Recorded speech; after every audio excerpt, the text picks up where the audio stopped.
पापा कुंशा एकादशी का महत्व।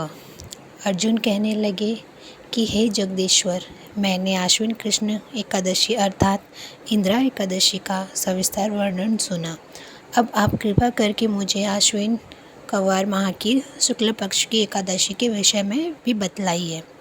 इस एकादशी का क्या नाम है तथा इसके व्रत का क्या विधान है? इसका व्रत करने से किस फल की प्राप्ति होती है? कृपया ये सब विधान पूर्वक कहिए। भगवान श्री कृष्ण ने कहा, हे कुंती नंदन, आश्विन माह के शुक्ल पक्ष की एकादशी का नाम पापा कुंशा एकादशी है।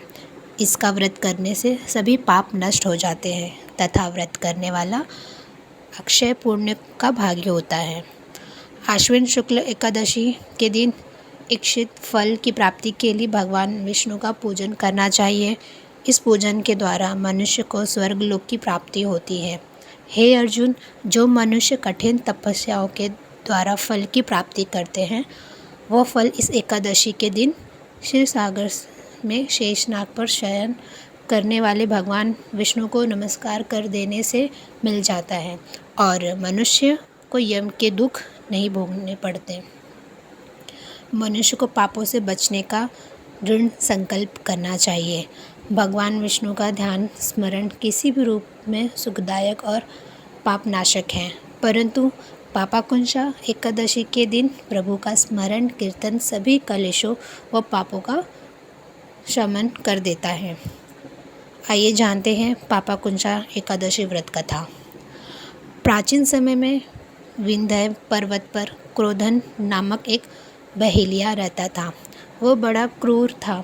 उसका सारा जीवन हिंसा, लूटपाट, मद्यपान और गलत संगति पाप कर्मों में बीता। जब उसका अंतिम समय आया तब यमराज के दूत बहेलिये को लेने आए और यमदूत ने बहेलिये से कहा कि कल तुम्हारे जीवन का अंतिम दिन है, हम तुम्हें कल लेने आएंगे।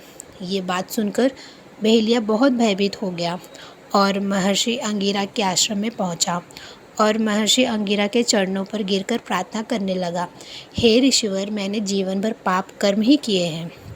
कृपया कर मुझे कोई ऐसा उपाय बताइए जिससे मेरे सारे पाप मिट जाएं और मोक्ष की प्राप्ति हो जाए।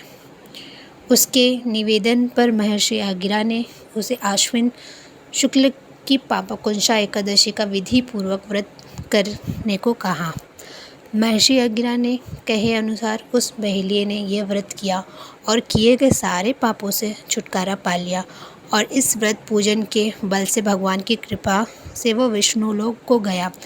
जब यमराज के यमदूत ने इस चमत्कार को देखा तो वह बहेलिया को बिना लिए ही यमलोक वापस लौट गए।